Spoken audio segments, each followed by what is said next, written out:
Hey everyone, my name is Danel Dayan. I'm a member of the Cloud Infrastructure Software Investment Team at Battery.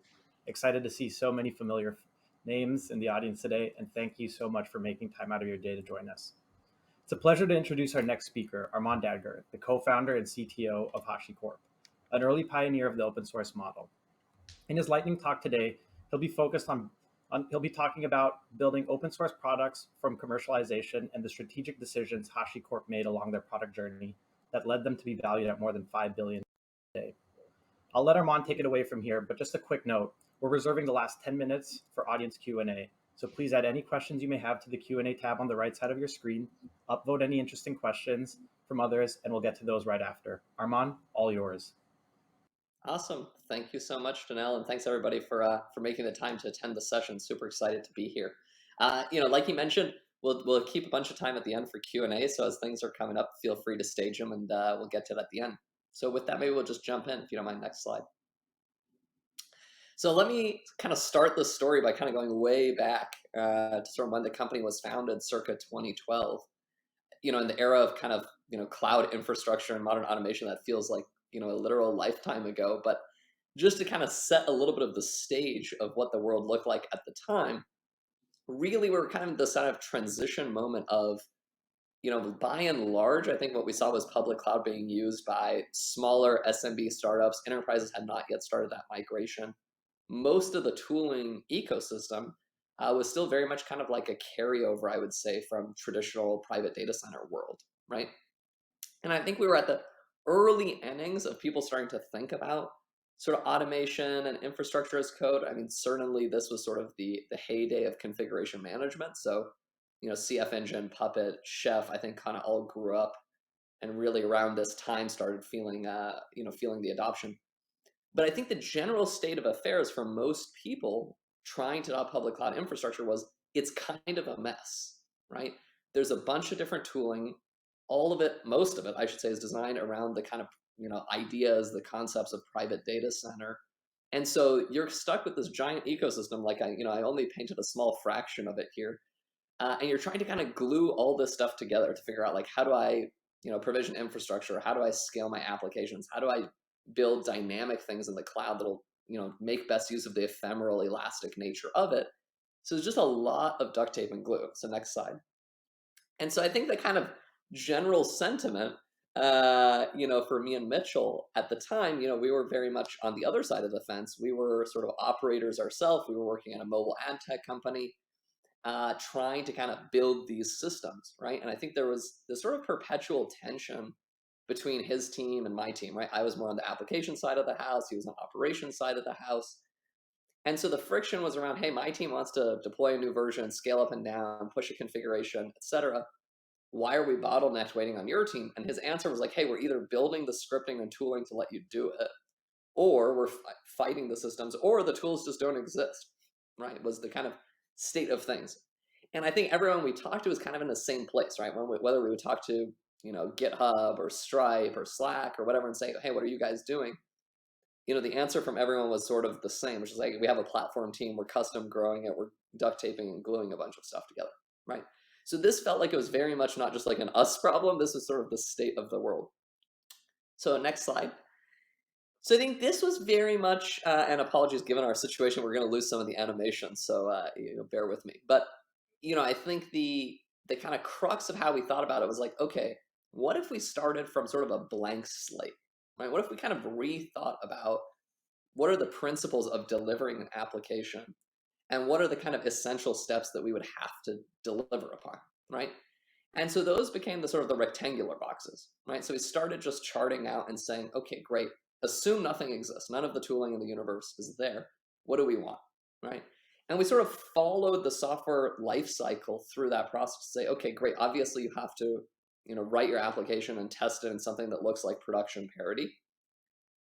There's obviously a packaging, compilation, transform step of how do I go from raw source code and config management into some sort of production-worthy artifact. There's a provisioning step. I need to manage lifecycle of infrastructure, stand things up, scale them up and down, push new configs, et cetera, et cetera. There's a set of security challenges. How do I distribute keys, rotate passwords, all that kind of good stuff. I need to deploy my app. So, I think at the heart there, maybe just to double click, was this philosophical view of the developers care about application lifecycle. They don't care about infrastructure lifecycle. The operators, by and large, care about infrastructure lifecycle. They kind of don't care about application lifecycle. So really, when we say deployment, what we saw was the need to decouple those concerns. My ops team should be able to scale up the underlying fleet and patch operating systems and do what they need to do. And the app teams want to push new versions, scale up and down. They don't care about the operating system, right? So when we talk about deployment, it's really around allowing those two work streams in parallel, decoupling developers from operators in terms of what they care about. Obviously, there's a runtime connectivity piece. As we get hyper dynamic, how do these things all discover one another? And our view there was a bit antithetical to what people were doing at the time. At the time, it was, hey, use Chef, Puppet, whatever, and do convergence runs in production, right? So you would hard code the IP of your upstream, load balancer or service. If that IP changed, you'd wait until Chef and Puppet roll around, 20 minutes, 30 minutes, 2 hours later to rewrite the config file, and you'd converge. And our view is that doesn't make sense. You want something much more real time. You want to do sort of a dynamic, late binding, if you will, is kind of the terminology we used. So you think about consoles almost sort of the dynamic linker, living in the network. So there's a bunch of these pieces that we were like, okay, there's not good solutions for those. So I've kind of colored them blue here, where we feel like there's not answers for these. Like people are just rebuilding the wheel over and over. Then there's a bunch of the other pieces where we were like, yeah, even if we did, ideally they need to exist. Things like version control, but we're like, great, people like GitHub are doing an amazing job. That's a solved problem. Configuration management, you need a tool. Chef, Puppet, Ansible, they're all fine. Great, there's existing solutions for it. Observability, we're a very happy Datadog customer, right? Like they solved that problem in a really elegant way. No need to reinvent the wheel. And continuous integration, I think it's almost more of a religious war than like IDEs, right? Every developer, whether it's Jenkins or Travis or Bamboo or Circle or whatever, pick your favorite, there's a million of them, right? So there is, plenty of solutions there. And so we sort of looked at this ecosystem and then said, okay, great, where is the white space where it's not well solved? Those being the blue boxes. And we said, can we go solve those problems, right? Can we just go build tools once so that we're not forcing every single person to kind of reinvent the wheels? And you can kind of see how there's almost like this one-to-one mapping effectively between the different workflow problems that we identified and the products, right? And so I think from the very beginning, it was very much an orientation around thinking about solving these in sort of a small, well-scoped way, which kind of leads us into the next slide here. Which I think from the very beginning, we published what we called the Tao of HashiCorp, right? And the Tao of HashiCorp was sort of our design ethos guide, right? It's still on our website. It's still true today, which is like, how do we think about solving problems when we're building products, right? You can almost think about it as like a product building ethos in some sense, right? And so there's kind of these core 8 principles that we sort of captured at the time. Some of them, more applicable to infrastructure tooling, but others, more generic.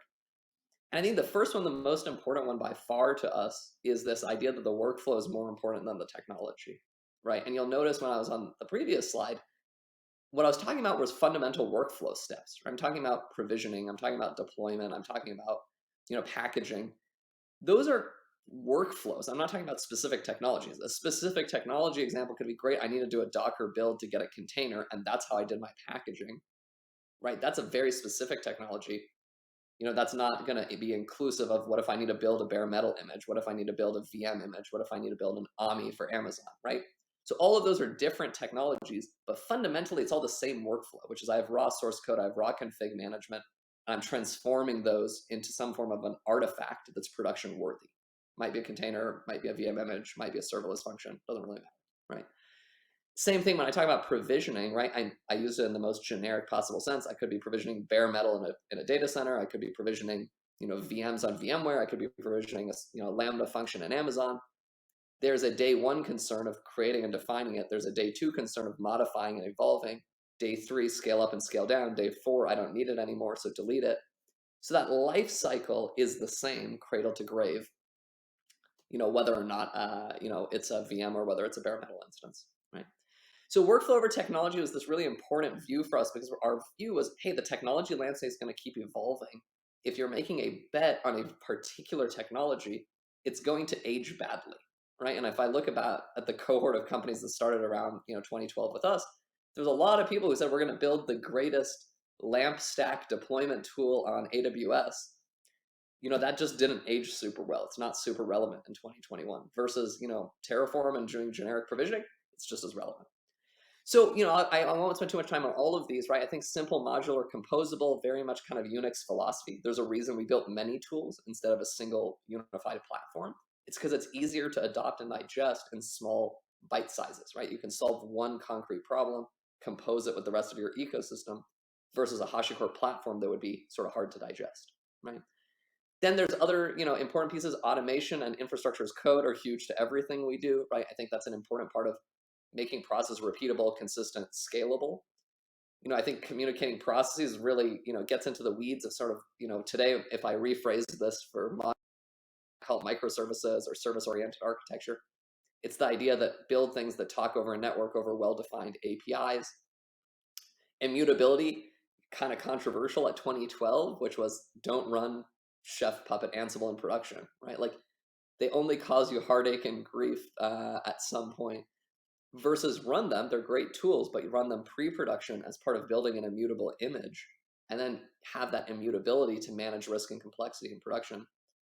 And then I think really focusing on how do you build systems that are resilient and being deeply pragmatic. I think pragmatism is the only thing that's listed on both a design principle for us as well as a corporate principle, right? Is that like practically speaking, infrastructure is complex.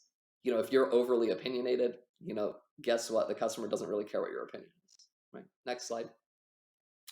So we have it kind of at the heart of it, talked about great, there's this sort of view of building this wide portfolio, solving each of these problems, having this kind of ethos behind it. That's all good and great, but it doesn't really matter if nobody's using the tools. So I think one of the most important parts for us as sort of an open source company and starting with an open source journey is the community building aspect of it. And so this has been an incredibly high level of investment for us, continues to be an incredibly high level of investment for us. Up until COVID hit, I think me and Mitchell were regularly doing 250, 300,000 miles a year, talking at, developer conferences, internal, customer events, all sorts of sort of things. Because, I think your job as founder is still chief evangelist, right? Even though we have a large DevRel team, employee 4 for us, actually, one of the first hires was actually a dedicated DevRel. So, but it doesn't matter. Your job as founder is always DevRel, right? So I think super, super important. It's kind of never stopped, and I don't expect it to. And I think that extends to, extensive focus for us on various meetup groups, conferences, blog posts, social media, etc., being just very visible. We have a huge HashiCorp user group community, or hugs as we call them, that are sort of global around the world. We have 2 user conferences every year, HashiConf US and HashiConf EU. And so it's just an incredible investment in sort of building that community, because ultimately the tools get adopted bottom up, right? Like that's how it works. It's like you have to first build products people love, but then you have to tell them about it and bring them into the community. So that's a huge piece. Next slide. And I think part of that is it's not just the DevRel, right? It's the investments you're making in what's the practitioner experience, right? And so we have, for example, a custom LMS system, right? learn.hashicorp.com, that we have a bunch of getting started guides, sandboxes, sort of interactive tutorials where people can actually interface with the products themselves. So it really, really has to be like, what's that full experience from you go to the IO site, you want to learn about it, you want to try it out. The time to value is a big thing we measure of like, from the time I download the binary till I get to an aha, how many steps is that, right? So really a religious focus on practitioner experience first, right? And that has to be the case if you're going to drive bottom-up adoption. So our next slide. Then I think kind of, adjacent to that, the next big priority for us is like, how do you enable an ecosystem, right? And this is particularly important for infrastructure software because you live and die by integrations, right? It's not that any one of our customers, their entire environment's just HashiCorp, right? They have a million other things in that environment and they expect your tools to work with those million other things. And that's part of the value of the tools. So huge, huge focus for us on creating that ecosystem. I mean, today we count over 1,400 integrations between tools like Terraform and Vault, right? And I think that just speaks to the breadth of the investment. Part of that is we've had a dedicated alliances function since we were, 25 people, whose full-time focus was driving our tech partners and cloud partners to doing those kind of integrations. So this was an investment from a very, very early stage. because our view is, these integrations are critical to enabling your ecosystem, right? Next slide. Okay, so, moving on a little bit, great. We've built some products, we've evangelized them to a community at this point, driving that sort of practitioner adoption, getting lean in from an ecosystem that's integrating with it. That creates a bit of a network effect where, as the ecosystem extends, it brings more users in. And so we're driving this bigger and bigger community. So now flash to, let's call it 2015, when we're trying to figure out, great, how do we commercialize any of this stuff, right? And so, if you're, bear with me without animation here, at the time, when you said who are successful open source companies circa 2015, the only one anyone could really think of was Red Hat, right? Like they're really the only standout, open source business that's operating at meaningful scale.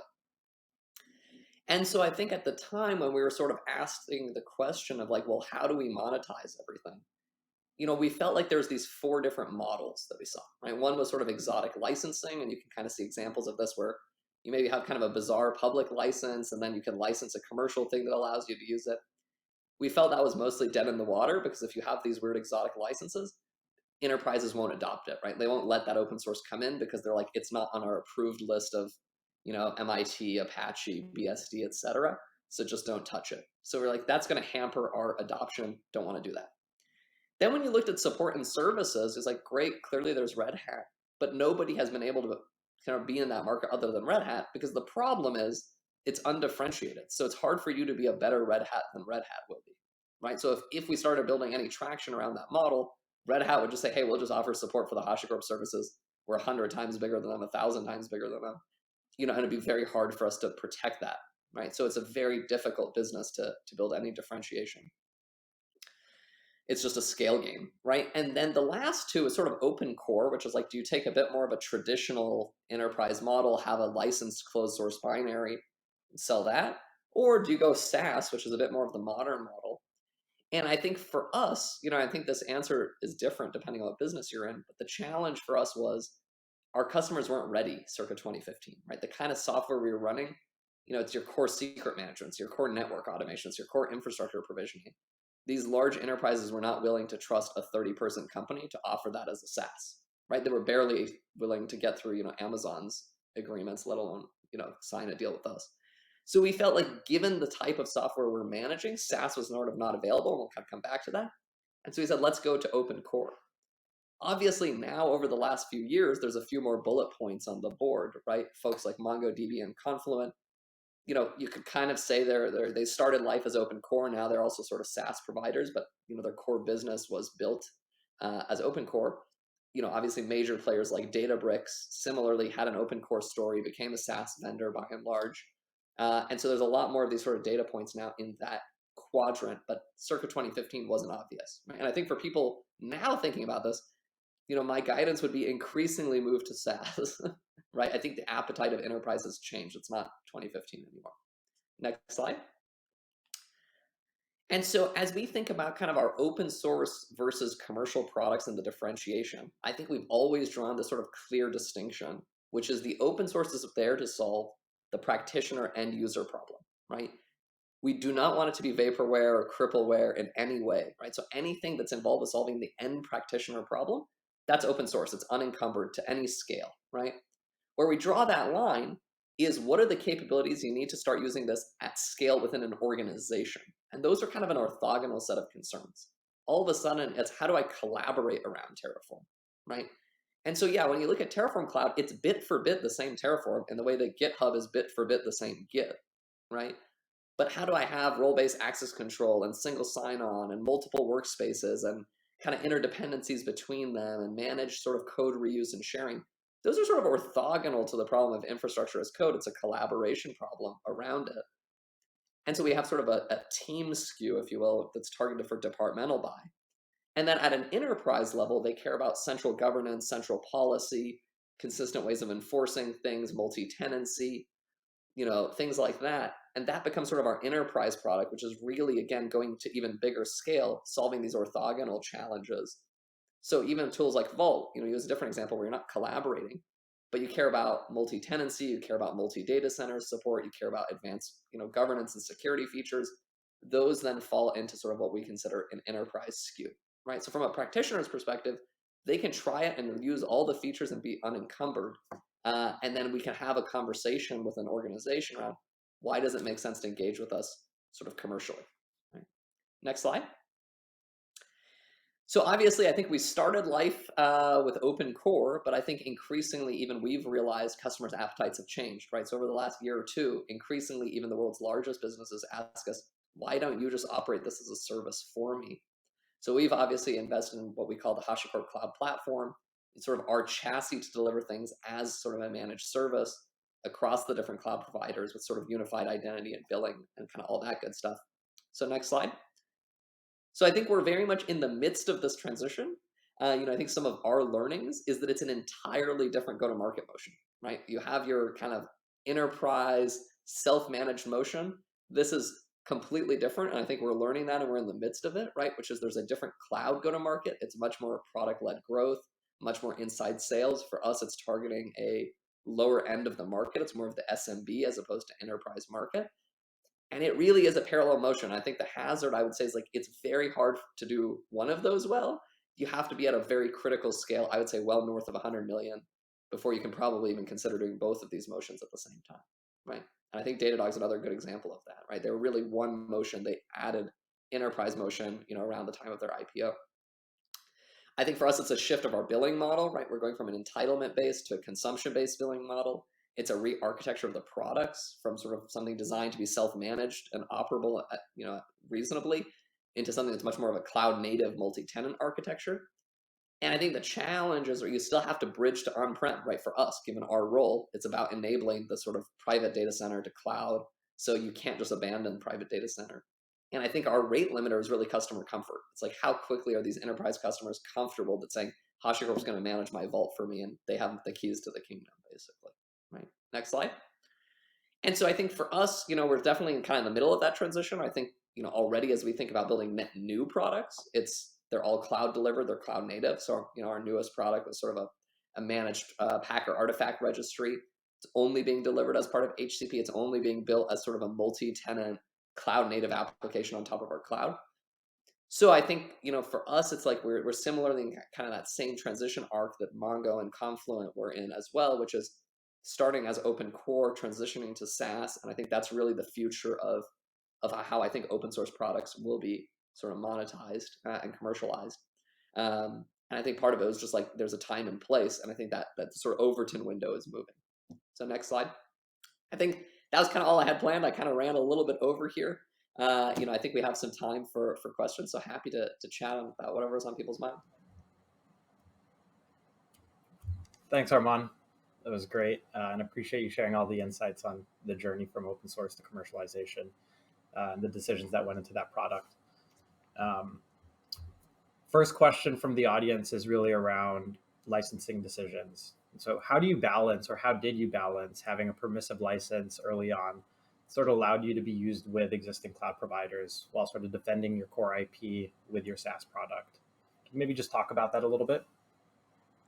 Yeah, it's a good question. And actually, we haven't changed our permissive licensing. It's still, we used Mozilla Public License from sort of the very beginning, and we're still on Mozilla Public License. So we kind of never changed our view. I think on the question of how do we think about defending it on SaaS, part of it goes back to the way we initially monetize, and I guess still do monetize, was open core, right? So the IP that we were monetizing wasn't the open source that was, we were putting under MPL and it's free. What we were always monetizing, if you talk about Vault Enterprise or Terraform Enterprise or whatever, always had a commercial license, right? And so our SaaS version is actually running the commercial version. It's not running the open source version. And so there's a critical set of capabilities there that you need around disaster recovery and multi-tenancy and things like that to really operate a SaaS service. And those capabilities belong within our enterprise product. So that's kind of always been the moat, is it's like you could try and go run it with our open source products. You're going to have to do a whole lot of work to bolt in, things like multi-tenancy, and then try and keep up with, the upstream as those things change. That makes sense. And so shifting to sort of the go-to-market motion here, there's this clear distinction between, call it project market fit and product market fit. And as you start to move more into the product market fit sort of category after you've built that distribution on the project side, structuring your sales team, engaging sort of that community is a very delicate balance. Can you maybe just quickly touch on, how do you structure your sales team to handle sort of these multiple products that you're selling? Some that are, more open source or permissive than others, and sort of where the value lies across them. Yeah, it's a super good question, and I think it's been a learning experience. I think in the very beginning, it was super important to have salespeople that could understand the nuances of it. So a lot of our early hires came from open source companies, right? They came from Red Hat or the Hadoop universe or OpenStack universe or whatever. So you needed people who were, conversant in the nuances of open source and how you monetize it. It's sort of hard to train someone who didn't get it in the early days. And so I think part of it was hiring the right people. And then I think part of it was figuring out, making sure you're talking to the right person. And I think, really for us, what became clear is the practitioner, the end user, they're our champion, they're not our buyer, right? So you want them to be excited and to bring you into the account and to then quickly get up to, whether it's a director or VP level or CXO level person, where there you're having a different conversation. It's not like, let me explain the value of Terraform to you. You already know that. You're running the open source. It's in production, right? That's not the point. The point is, what's the value of the commercial product? And I think to your point, the project fit is different, which is like, hey, does it solve my infrastructure as code problem? Is it easy to use? That's a different fit than the product, which is, hey, you have 1,000 developers. Do you want them all to reinvent how a MySQL database is managed? Or do you want to have no visibility in how your infrastructure is defined? No, I'm sure you don't, Mr. VP or Mrs. VP. Mm-hmm. So here's where Terraform Enterprise fits in terms of, having that visibility, having repeatability, having consistent guardrails, et cetera, et cetera. And so I think you had to kind of figure out that the motion is really landing in the account with the open source, working your way up to a more senior decision maker who has a different set of day two concerns, right? And sort of addressing those in the commercial product. And then having the right salespeople that can have that nuanced open source conversation. Yeah. And did that change at all? Or maybe can you quickly touch on how that changed, as you were a 20-person team, 50-person team to, multi-100-person team today? Yeah, I mean, I think in the early days, the product market fit was much more tactical, right? There was a very specific set of feature capabilities that existed in the enterprise product that weren't in the open source. And so it was a much more tactical motion. It was like, okay, great, you're running Vault, you want multiple data centers. Let's talk to you about multi-data center. And so it was not this strategic conversation. It was just like, you have this very tactical problem, we can solve that. And great, let's talk about the enterprise product. I think over time, as the capabilities became much deeper, and the value proposition was less just, whatever the enterprise product, whatever they're using, it became much more of HashiCorp as a strategic partner to you for going to multi-cloud, right? And so I think that changed the conversation. It changed the audience, right? It was no longer the director with a technical buy on a multi-data center feature. It was now a VP or CXO person on, are you the right partner for me? And I'm really considering the broader portfolio as I'm articulating a multi-cloud strategy.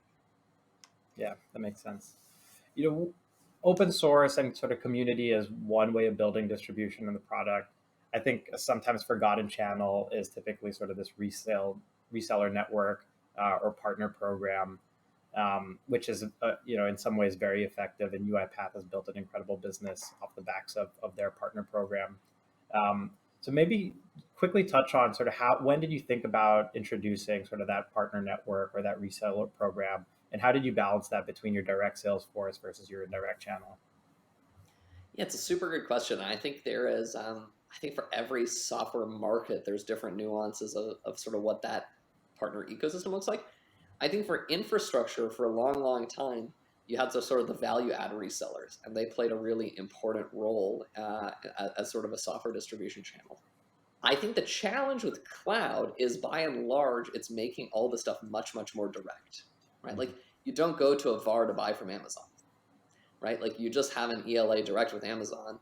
That's your channel. And in fact, they're trying to invert a lot of this stuff and be the marketplace through which you procure, right? So they're almost sort of marginalizing the role of the VAR, right?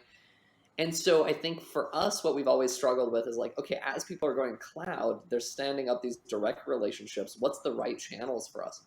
So I think for, what we found to be valuable is you have to be in the cloud marketplaces, not because they drive any lift, but because they're a transaction mechanism, right? It's like, great, I have a $20 million, EDP with Microsoft. If I can procure your software and burn down my EDP, that reduces the friction of that transaction. it's not that Microsoft or Amazon is going to go help you sell your stuff, right? Mhm. So I think being in those marketplaces helps reduce friction. I think we have a huge amount of resellers and VARs and disties that we work with internationally. Probably matters more in Europe. It's probably a little bit less important in North America, just the way people tend to buy here. And so it's probably less than 10% of our business, right? 90% is probably direct in that neighborhood. So I think it's changing, right? But I think it depends, like I said, a lot on the segment. Someone like UiPath, much more dependent on services ecosystem. It makes a lot more sense that you're going to have a channel-based motion. Infrastructure and cloud, I think, is sort of inverting a little bit of that relationship. Mhm. Yeah, makes sense. I'd say, as you think about sort of the market maturity over the last few years, there's been a ton of innovation from the cloud providers themselves offering similar aspects of the collection of projects and products that HashiCorp offers, from CloudFormation, for provisioning on AWS, to other companies, sort of innovating in maybe more code agnostic ways. How do you think about sort of staying ahead of the competition, and sort of building sort of the urgency around HashiCorp and sort of that cloud transition?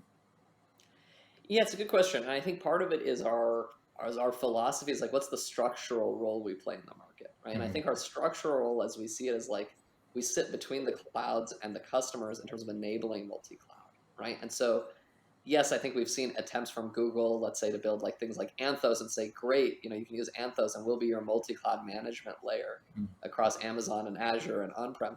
And the problem from the customer's perspective is it's just not credible, right? You're like, okay, so when I have an issue with my Azure deployment, I file a ticket against Google and they're going to fix it, right? Like, it just doesn't make a lot of sense. And you're like, so when I spin up an Azure VM, I pay Google to manage it, right? Like, it's just like not a super credible position, right, that any of the clouds can take. And I think it's uncomfortable from the customer's perspective because they're like, okay, I want to avoid lock-in. Why would I pay you to manage all of my clouds? Right? So I think we play this important structural role of great. HashiCorp is cloud agnostic. We don't have a dog in the fight. We don't care if you want to use cloud A versus cloud B, right? And so I think it gives the customers a level of comfort and it gives them a slight bit of arm's length from the clouds.